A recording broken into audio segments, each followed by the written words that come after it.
Alrighty, so I'd like to begin, I guess, with a brief introduction from a rather great TV show called The Good Place, which will summarize where I'm going to go with this. Hopefully the video works. Here, let's try this. Oh, God! Michael, what did you do? I made the trolley problem real so we can see how the ethics would actually play out. There are 5 workers on this track and 1 over there. Here are the levers to switch the tracks. Make a choice. The thing is, ethically speaking... No time to make a decision! Well, it's tricky. On the one hand, if you ascribe to a purely utilitarian worldview... Okay, so what did we learn? So I'm going to basically take it from there as to how difficult acute ethics can be, because very often you're against the clock and there's going to be a bloody mess if you don't make the right decision, with little support and clinical ethicists largely unavailable, especially at 2 o'clock in the morning.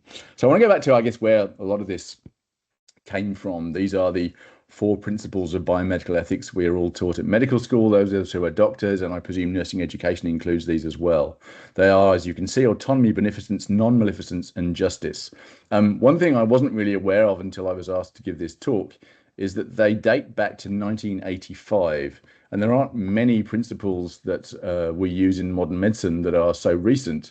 They're so new that both the people who wrote them are actually still alive, and there can't be many ethical frameworks that are still, the people who proposed them initially are still alive and able to talk about them. But I have a problem with these in many ways, because although they are indeed literal pillars to aid us in decision making, they don't actually tell us what to do. And when faced with difficult ethical dilemmas in clinical practice, how we actually use these things should inform what we do, but asking them to tell us what to do is probably a step too far. So I want to go back in history, and the older I get and the grayer I get, the more convinced I am that we are forgetting the things that we learnt in the past and where things have come from, and particularly around the history of medicine. The Hippocratic Oath, of course, is well known to many, possibly more so to members of the public who are increasingly accusing doctors of not standing by their oath. Hippocrates did indeed say this in 400 BC, I will abstain from all intentional wrongdoing and harm, but somewhere along the way this got translated into primum non nocere, which of course is Latin, which doesn't make sense because Hippocrates was Greek.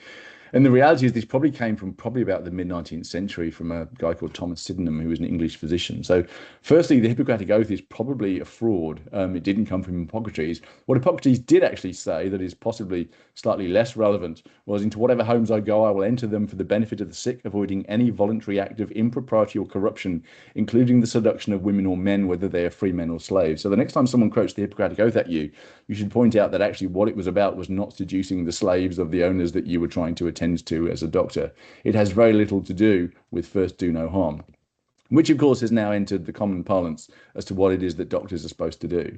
Wherever first do no harm came from, I would strongly assert that actually what we now have available to us in medicine is nowhere near what was available to us when that was proposed, either by the ancient Greeks or in the 1700s by an English physician. We have an insane ability to do as much harm as we possibly can, and many of the medicines and treatments available to us by themselves are innately harmful. Chemotherapy, by the nature of what it does, of course, is to actually cause harm in the hope that along that harm you take out some of the bad cells as well as the good cells. And that balance between doing good and doing bad, of course, is the now modern dilemma of medicine, is to actually make sure that on balance what we try to do is as little harm as possible whilst trying to do good, accepting that sometimes that balance is very difficult. So that's where I guess I've kind of found myself prior to this talk. So what I wanted to do was, rather than referring to the Beauchamp and Childress model, was to go back a bit in time and to look at where moral philosophy holds us. And 3 people in particular. These people are, for those of you who don't recognize them, Kant on the left, Bentham in the middle, and Aristotle on the right. And they had quite fixed ideas about what people should do, how society should function, that I think are still of some relevance to modern medicine today. So what I'm going to do is talk about the 3 individually, and I'm going to present this in a very simple way because I'm generally a simple person. This is Immanuel Kant, You may be familiar with him. He's an old white dead German dude. He came up with a moral code of rules to follow. The easy way to remember this, if you'll pardon the pun, is that he told you what you can't do. He said, don't lie, don't kill, don't steal. So it's an easy list of things to remember, but also it essentially accepts that most things are black and white, which in medicine we very much know is not the case.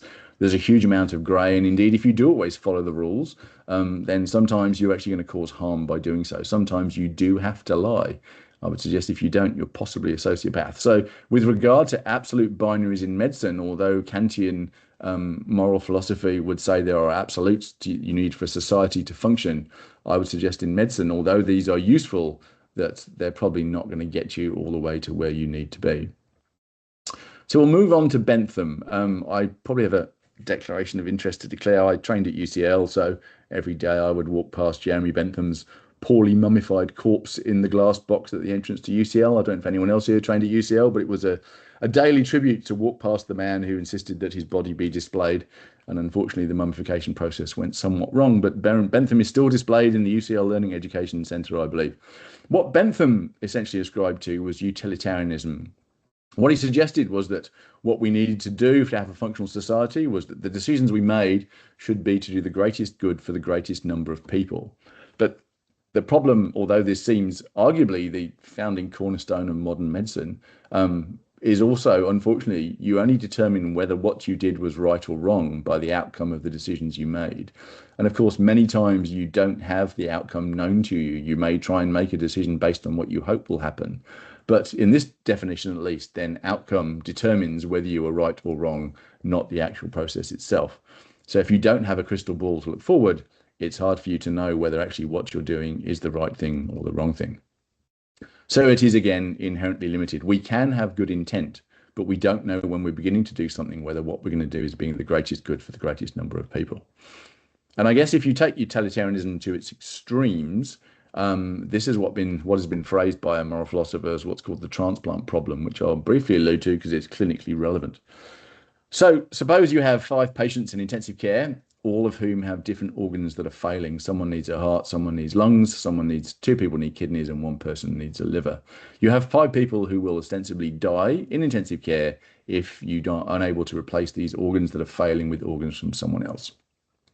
Along comes a patient who is healthy and well, who has these organs in abundance, which are working. Now, what utilitarianism would say to you is that your transplant surgeon, if you wish to do the greatest good for the greatest number of people, would remove these organs from 1 healthy person to save the lives of 5 people. This, of course, unfortunately, would result in the demise of this 1 person. But on numbers alone, what you have done is indeed the greatest good for the greatest number of people. I need to be very clear, I'm not advocating for forced organ donation, but this is where utilitarianism hits a kind of first speed bump, which is if this is truly what we believe, then this argument would seem to hold true. 5 people's lives are saved by the death of 1. I hope there aren't any transplant surgeons out there who would ascribe to this. Moving on to a slightly greyer, murkier area, but one that may be more useful when considering how we look at things, at least within modern medical ethics. Aristotle talked about something relatively different to the other 2, which is something called virtue ethics. And what Aristotle claimed is that we acquire virtue through practice.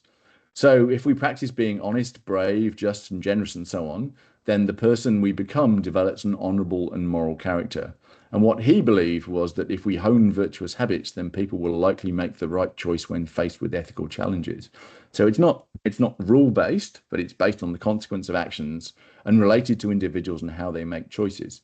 And in some ways, you would hope this is the large part of unseen medical training that we involve our trainees, trainee interns, medical students in, which is demonstrating how we make decisions that may or may not have clinical components, but are honest, brave, just, generous, etc. So it kind of appeals to the apprenticeship model of those who we are bringing up beneath us to replace us ultimately as doctors and nurses, is that we model this behavior in the hope that these virtue ethics will allow them, if they need to make the decision at the right time. To sum this up with all 3 together, there's a rather great book I'd read a long time ago called Batman and Philosophy. So for fans of Batman, you may or may not know that Batman essentially will not kill people. Batman believes that murdering someone is wrong. So what Batman philosophy does is essentially use Batman's character to try and teach different forms of moral philosophy and how we may help people. And the question it raises itself is, why doesn't Batman just kill the Joker? For those of you who've seen the movies, Chris Nolan's being undoubtedly the best. Then you may well wonder, rather than just allow the Joker to go on killing people, if Batman was truly a superhero, which of course isn't, he's just a man with lots of technology, he doesn't have any superpowers intrinsically, why doesn't he just kill the Joker? So if we ask our three colleagues, Kant is going to say killing is always wrong, therefore there's a moral absolute. Batman can't kill the Joker. Bentham may say killing the Joker may be justified because it will save many innocent lives. You kill one person to save the lives of many others. And Aristotle may say Batman isn't the kind of person who kills people because he doesn't have virtue ethics that predispose him to murder. Now, of course, this doesn't answer the question, but it gives you three different moral ideas as to why Batman's insight into why he may or may not kill the Joker is relevant. So I want to come back to the trolley problem, which is possibly something you may be familiar with if you didn't see The Good Place. You may be familiar with the ethical dilemma it poses, but I want to frame it, I guess, in kind of a medical model. This moral paradox, as it were, was first posed, I think, in 1967 by a philosopher called Philippa Foot. And for those of you unaware, what it says is that essentially you are a bystander. You have a lever on a track. You can see to one side of you is a tram that is coming towards you at high speed. And if nothing happens, the tram will continue in a straight line, but it will kill the 5 workmen and women working on the track who are unaware of the tram's egress. If you flick the lever, then the tram will divert to a second track and will, instead of killing 5 people, only kill 1 person. So if you do nothing, 5 people will die. If you intervene rather than 5 people dying, then 1 person will die. You have the decision to make about whether you will pull the lever. Now, usually at this point, I would ask the room who would pull the lever, and almost everyone says at this point that they would pull the lever to save 5 people, but ultimately kill 1 person. So if you then take my colleagues' approach, the moral philosophers, what would they do? Utilitarianism tells you that if you do something, only 1 will die, not 5, which is great. So you're doing the most good for the most number of people. So if you change this a little, if you make the person you're now killing pregnant, what I would normally do at this point is ask for a show of hands as to who would flip the lever. And you can now start to work out whether people have sociopathic traits or whether they think what ostensibly is the life of 2 people is ultimately worth the life of 5. And of course, 1 being an unborn baby. The next question I would ask is, suppose that this is now your baby.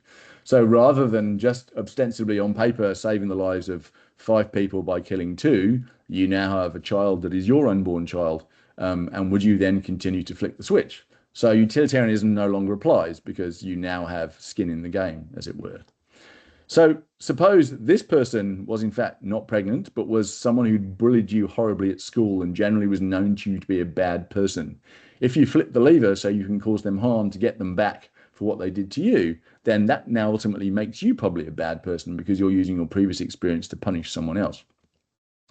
So of course, the interesting point about this is that actually this is just the transplant dilemma in reverse. When I asked you, or would have asked you, if you would allow 5 people to die so 1 could be saved, most people say, no, of course you wouldn't take 5 organs out of 1 person to save them.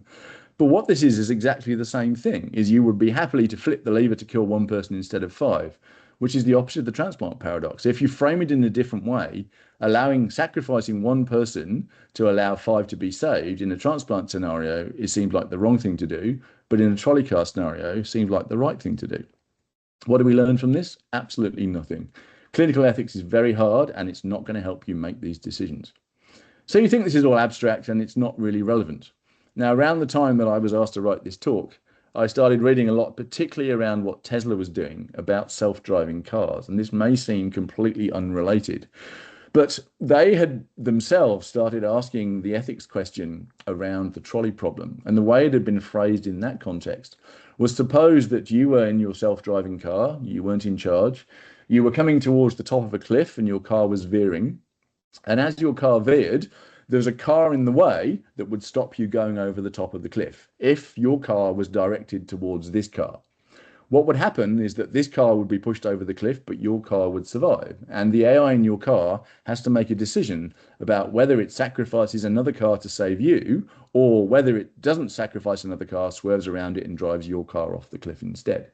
So people programming systems are being asked to assign value to the individuals in those cars as to whether, if you own the car, you should prioritize your safety over someone else's. And you may think this is abstract and nonsense, but Tesla, to the point that they had to employ a moral philosopher to advise them on what the AI self-driving system should do. Should it prioritize the life of the owner of the car, even if that meant killing someone else? Now, of course, we don't know what the answer to that question was, because Tesla aren't exactly known for being open in what they decided to do. But I would imagine somewhere in the code, there is a prioritization of either the driver of the car who's paid for it or someone else. But we don't know what that actually has worked out practically, other than it is a dilemma that I would imagine is difficult to solve, but may involve you if you were the driver of the other car and an AI-driven car decides to kill you to save their own driver. So I'm straying, veering slightly from the subject. So let's end up with the only ethics committee joke I know. It's quite a good one. What do you get if you cross an octopus with a squirrel? The answer is not a squirrel puss. It is a visit from the ethics committee. So for those of you who have had to deal with ethics committees, as indeed I have many times over the years in the efforts to try and get trials up and running, my experiences, I must admit, have been pretty poor. Ostensibly, ethics committees exist undoubtedly for the right reasons to stop us causing harm to patients. But the ethics review in this case is a very slow process. And when we have time-limited decisions to make, how can we use ethics committees to assist us in doing those things? And certainly in critical care, when we're making life or death decisions, I can only think of maybe 1 or 2 occasions in the last 15 years as a consultant that we have used an ethics committee to help us, mainly around withdrawal of treatment to allow someone to die.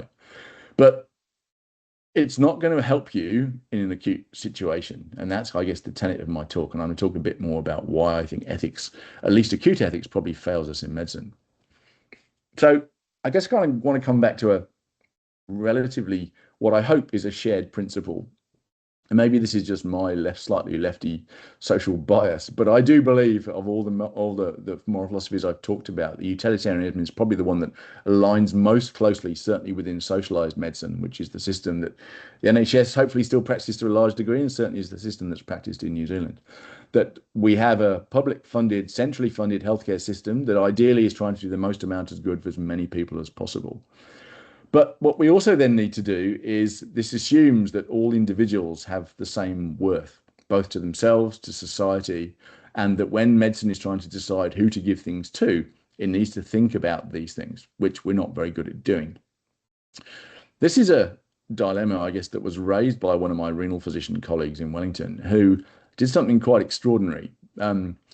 That was, I think, deeply uncomfortable both for himself and for his colleagues when he ultimately did it. But I want to pose this scenario to you that I'm very certain is the same in all socialized healthcare systems across the world. Dialysis slots are fixed. You have a certain number of dialysis slots in your region that patients who require dialysis have access to. Now, these slots obviously are determined by the number of dialysis machines, the number of dialysis nurses, how long these sessions can last, and how frequently you need dialysis based on body mass, etc. What you have on the left-hand side is a group of people who may or may not develop renal failure, but for every person who subsequently develops a need for dialysis, you add 1 more person to the pool who needs dialysis. What this means, unless you increase the pool of dialysis available, i.e. dialysis machines or dialysis slots available, is that by adding 1 more person to the pool, you decrease dialysis availability for everyone else. So your sessions may move from every 2 days, ultimately to every 3 days, or your dialysis session may move from 5 hours to 4 hours to allow them to fit in more people. So as you add more and more people in the effort to try and do as much good for as many people as possible, what you actually do, because there's a straight line that shows correlation between survival and frequency/dose of dialysis, is that by adding more people to a fixed pool, what you do is decrease the life expectancy of everyone else within that pool.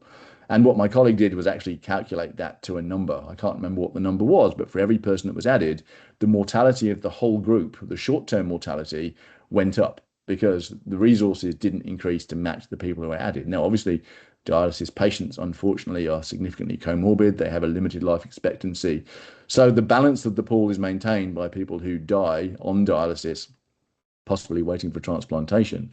But when there's a mismatch, when more people are added and there aren't people leaving the pool fast enough, then the more people that are added, the overall mortality of the pool goes up because there are less dialysis slots available. So utilitarianism here is difficult. What can you do? You can advocate for more dialysis machines and more dialysis slots and more dialysis nurses. But what you can't keep doing is continually adding people to the pool, because what will happen is the death rate for everyone, or rather the mortality of everyone, increases. So this brings us to a concept obviously we're all familiar with, which is triage. You may be aware that this essentially was formed during the Napoleonic Wars. The Battle of Waterloo in 1815, which is depicted here, was where essentially this was used on the battlefield. It actually came from the Romans, but triage, which is French for to sort, was where this was first actually enacted en masse. And certainly in the Napoleonic Wars, there were three groups that were allocated for triage. There were those for whom dying was inevitable and any intervention will do nothing. There were those who were going to survive irrespective of any intervention, who wouldn't benefit from medical care.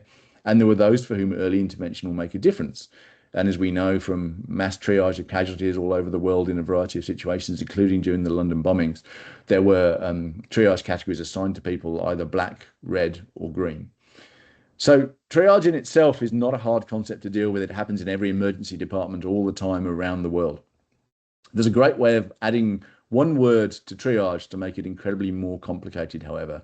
And this now relates directly to my experience, particularly during COVID, to try and work out what we do when capacity is significantly going to, when demand is going to significantly exceed capacity.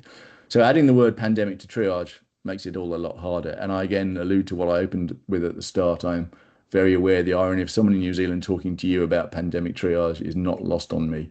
But in some ways, what we had was the ability to learn, or at least try to learn from the experience of others by witnessing what you went through in the UK, certainly what Northern Italy went through and what New York went through in trying to allocate a very finite resource of ventilators to patients.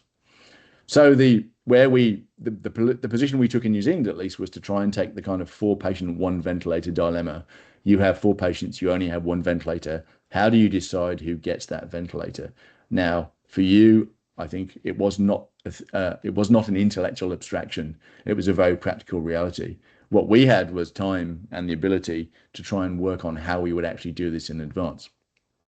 So if I may, so I can continue to talk about what New Zealand did, at least to try to give some insight into ethics, I probably just have to go down a brief diversion about, I guess, where things are now. I apologise to any New Zealanders here, because you've got someone from Birmingham telling you about your own country. But let's start with some basics at least.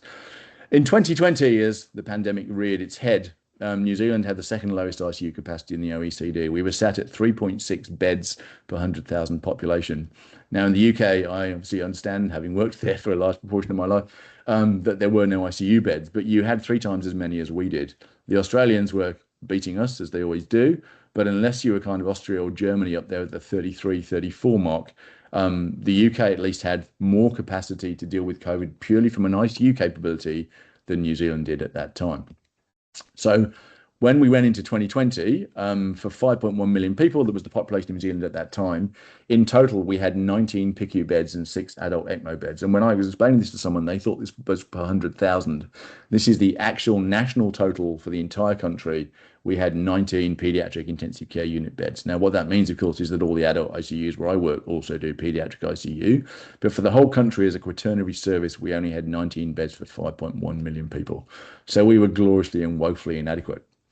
So the approach we took during COVID as intensive care specialists was essentially to try and bully the minister, who at the time is now the mayor of Wellington, but was then the health minister, into trying to increase intensive care capacity. We knew he read The Guardian, so I managed to get an article that I'd written in The Guardian trying to make a point about increasing ICU capacity. My colleague Rob, who was the president of the College of Intensive Care Medicine at that time, he's much younger looking, so he got pushed in front of TV cameras.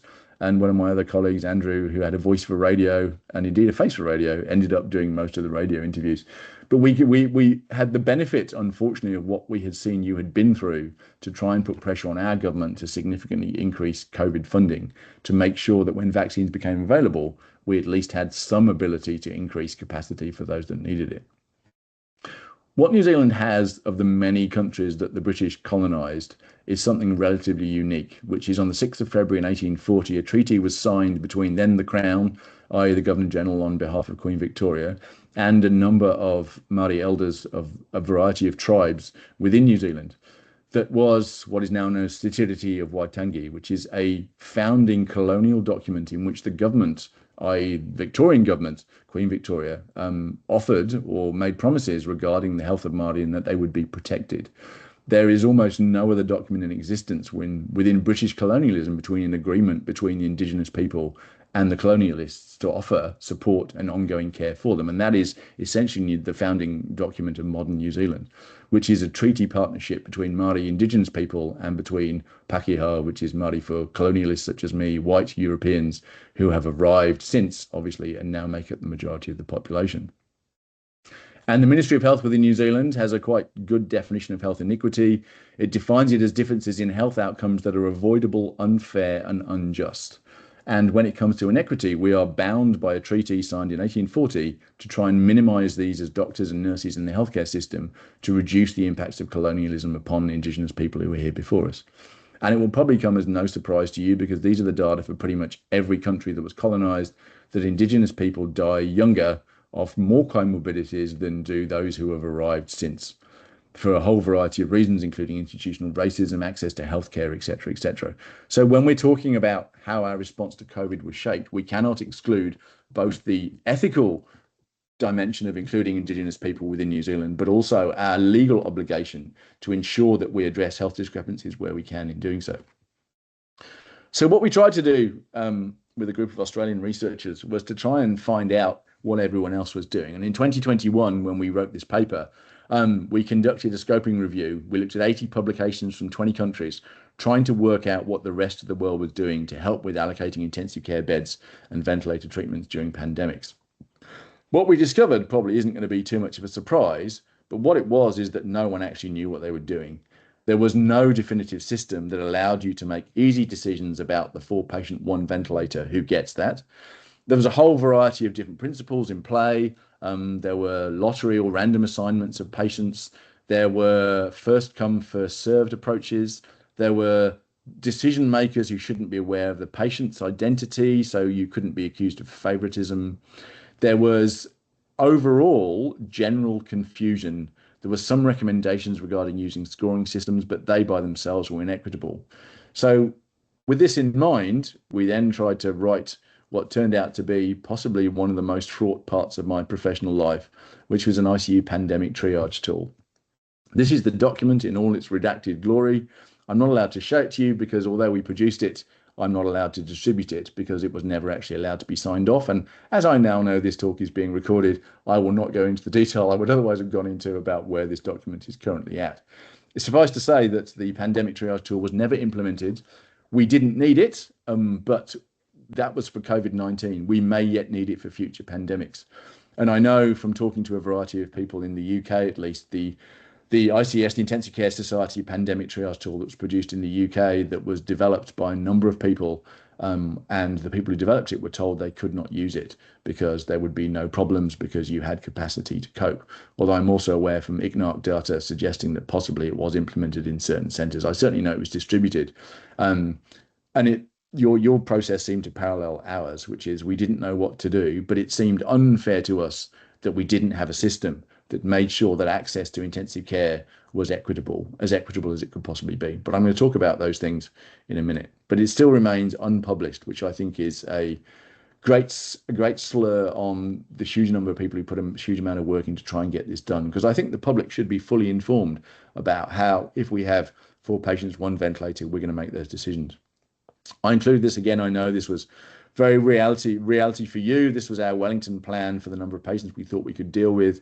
By the time we'd reached expanded workforce plus, at this time we only had 22 physical beds in our ICU. We now have 36, but at that time we figured we could move across the corridor, take over a whole variety of areas, and we could possibly manage 56 ventilated patients at the same time. The modelling that we did that was subsequently supplied to government and helped cabinet make decisions, particularly about border control, was that we would need 138 ventilated beds at peak if Wellington, which was a population of 506,000 at that time, suffered the same infection rates that we had seen from your data coming out of ICNARC in the UK. So we could ventilate 50 of those 138, which meant essentially that 80, 90 people would have died because we wouldn't have ventilators to ventilate them on. So that was the cold, hard reality. So what that brings us back to essentially is how do you make the decision? How do all the things I've talked about help you make the decision when you have 4 patients and 1 ventilator, and who is going to get that ventilator? Now, normally at this point, if this was a room, I would ask people to shout out suggestions and things that you think we should use, we as intensivists should use to help make these decisions. But you're not going to do that. So I'm just going to come up with some of the ones that have come up before. And mainly these are informed by our scoping document that we produced, looking at things that have been tested before. So we had assumed that age in itself would be a useful predictor as to who we should assign ventilators to, because it was assumed that applying the more life left to live rule, i.e. the more life you have left to live, somehow this gives you more worth than people who have lived more of their lives, that you should favour younger people over older people. If you have 4 people who are otherwise pathologically equivalent, you should take the youngest person and intubate them and put them on the ventilator, accepting that the other 3 have lived older lives and therefore should die. Now, to many of us trained in Western medicine, coming from Western societies, it seemed that favouring the young was actually the right thing to do. So this was taken to the pandemic group and immediately was shot down by both the Māori advisors and the Pacifica advisors, because their societal view is that elders actually carry more worth than younger people, because they have the wisdom, the knowledge, and the guidance that they provide to younger generations, and that younger people would step aside from a ventilator to allow it to be given to an elder within their culture. So the first thing we came up with failed at the first hurdle, which was a white European assumption that age in itself would be a useful factor that we should consider. So immediately, quite rightly, that was destroyed. So age immediately went off the table. The next one was looking at data coming out of, particularly in North America, that related to gender bias with survival for COVID. And as you are undoubtedly aware, men were more likely to die than women. And there are possibly a variety of factors related to that. Some of that undoubtedly related to BMI, and certainly in the US, where men generally are bigger than women, there may be BMI as a confounder. But on the basis purely of the data that showed that if you took a woman and a man and ventilated both of them with the same comorbidities and problems of an equal age, then men were more likely to die on that ventilator than women were. So the inevitable conclusion of that, therefore, was that you should favour women. That if you have 1 ventilator and 2 people, you should intubate the woman and not the man. Now, as I'm sure you can imagine, proclaiming a national triage policy that says we will only ventilate women and not men is not politically possible. You simply cannot stand up and say we will exclude 50% of the community based on their gender, because this in itself, even though it is prognostic and it's data-based, and men are less likely to survive this disease, even though it may pass the common sense test and it may pass the utilitarian test of doing the most amount of good to the most amount of people, politically, you could never exclude 50% of your population, particularly the angry men, from ever being denied access to a ventilator. So second hurdle falls. You now can't discriminate based on gender. Then one of our Māori advisors started talking about a whole variety of factors that we hadn't even considered. For example, many Māori people live in more rural, more remote communities, not necessarily in the cities. There are large populations in cities, but generally in more remote areas, you're more likely to have Māori than you are to have white New Zealanders. So access to tertiary hospitals where the ventilators are is inherently delayed because these people have to travel further. So when all the white people who live in Wellington show up and get all the ventilators, the Māori people who have to be flown in from surrounding areas will arrive to find that actually the ventilators themselves are now no longer available. So how is that equitable? You've already compounded an equity where Māori are more likely to die younger because of healthcare inequality. By then, geographically now, having the ventilators in the places where you have higher white population than you do Māori. How do you solve this problem? The answer is, of course, that you probably can't. In addition, you then have in the scoping document that we found ethical value being added to people, for example, who are either healthcare workers or who were parents or who were caregivers or who were pregnant. Should these people be assigned different scores? If you, for example, have 2 or 3 children dependent on you versus someone who doesn't have any children dependent on them, is the person with children, do they have more ethical value in this system where you have 1 ventilator and other people who are more likely to benefit from it? This, of course, again, is impossible to answer. The ethical framework isn't going to help you. An acute ethics opinion isn't going to help you. And again, when it came to triage, we came up almost with no answers at all that would assist in this process. Another one that was suggested, for example, that if you were a healthcare worker, that you should be given priority, because if you were to survive, you would then be going on to help more people potentially survive. So there's a multiplier effect. If you save one healthcare worker, they may save 5 or 10 people more. But then, of course, you're now seen to be favoriting your own. So you can't do that from a triage perspective, because non-healthcare workers will quite rightly shout out, well, they're keeping the ventilators for themselves and not for anyone else.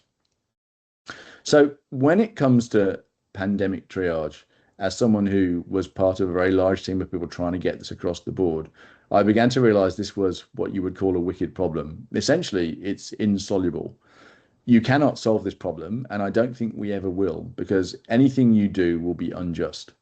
I felt to some degree a personal resentment that this was ICU's problem to fix, that at the door of a pandemic, because we're the ones responsible for the ventilators, that it's intensivists who are going to be asked to try and solve these issues, when in fact we didn't have the capability, the equipment for many, many years of government foreplanning, that we had such a small amount of ventilated beds to be able to try and offer this to anyone was simply going to be impossible.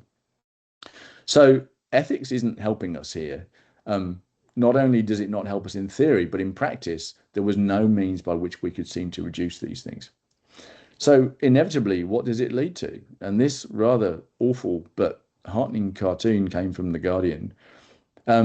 Essentially was what staff at the end of the COVID pandemic felt, because of all the things that had impacted upon them. And a lone NHS worker walking down a corridor away from all these things towards burnout in particular is a heartening reminder to those of us who didn't go through the worst of the pandemic. What we had to deal with in theory was absolutely nothing compared to what you went through in the UK. So I'll end with a picture of a dog, because dogs are great, but also to try and put the ethics system in context. Whether you're a good boy or not depends on which ethics system I choose to apply. There are many ethics systems. The only advice I really have is find one that you think works for you, but do not be under the illusion that either an ethics committee is going to help you, an acute ethics consult is going to help you, or that any foreplanning for any as yet undetermined event is going to be driven by ethical principles, because my personal experience is that actually it's not going to help you at all. And there are simply some problems that are insoluble. So I want to end with this as my last slide. I read this quote a while ago from a talk given by Edward Wilson, who I think was a philanthropist. But essentially, this, in almost everything to do with modern medicine, I think rings true. We have Paleolithic emotions, medieval institutions, and godlike technology. And I think that the simple answer is that the technology we have available to us, we don't know how to use, we don't know how to cope with. And the institutions we have go back such a long way that they also haven't adapted to the situations we find ourselves in. I'm sorry to end on a down note, I guess. The problem is insoluble. But this, I think, speaks to the heart as to what the problems we have with humanity and the expectations on medical and nursing staff are, which is essentially, you can fix everything now. The simple answer is that we can't. And on that happy note, I will end. I will thank you very much for your time and listening to me.